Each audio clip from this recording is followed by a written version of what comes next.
Kinabahan ng Denver Nuggets, muntik na silang ma-upset ng Los Angeles Lakers na walang Luka at walang LeBron.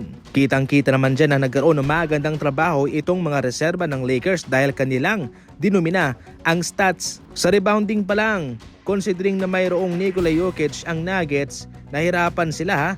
Itong Lakers 19 offensive rebounds, masisipag sila. Samantalang sa steals, 10.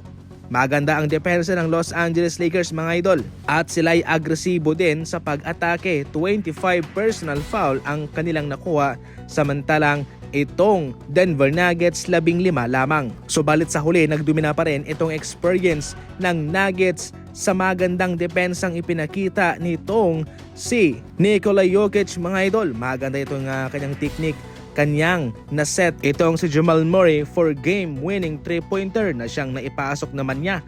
Clutch na clutch talaga. Biro pa ng mga NBA fans, muntik nang matalo ng G-League Lakers itong Denver Nuggets. Nikola Jokic 27 points, Murray 26. Sa kabila, Reeves 37 and Connect 32 points and 5 3-pointers. Nagpaula naman ng mga tres itong Phoenix Suns sa kanilang laban kontra Sacramento Kings at ito'y kanilang tinambakan. Tinalo sa score na 122-106. Nagkaroon ng tag 22 points na Devin Booker, Kevin Durant para matalo itong Sacramento Kings. Jones 20, DeRozan 23, LaVine 19, Sabonis 12 points, 11 rebounds.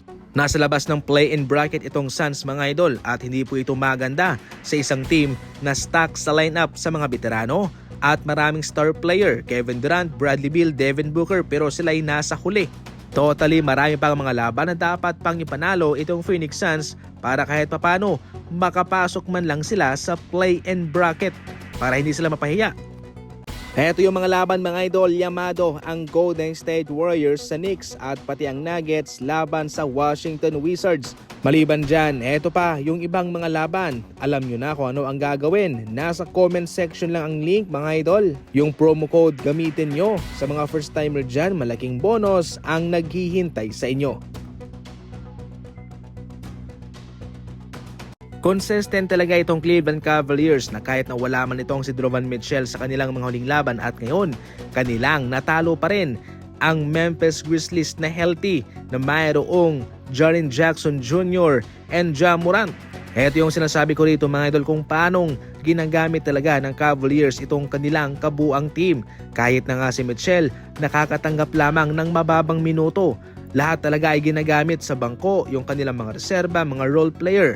Si Mobley 22 points, 11 rebounds, Garland 20 points, 9 assists, Hunter 18, 3 3-pointer at si Allen 16 points. Si Morant 44 points. Kinulang pa rin yan. Sinasabi ko na maganda itong ginagawa ng Cleveland Cavaliers na kahit na wala man yung kanilang best player na si Mitchell ay kayang-kaya nilang talunin ang kanilang kalaban. Ito ay malaking advantage sa playoff. Palakasan na ng bangko ng mga reserba. Yan lang muna sa ngayon ang ating mga balitang basketball. Maraming salamat po sa panonood.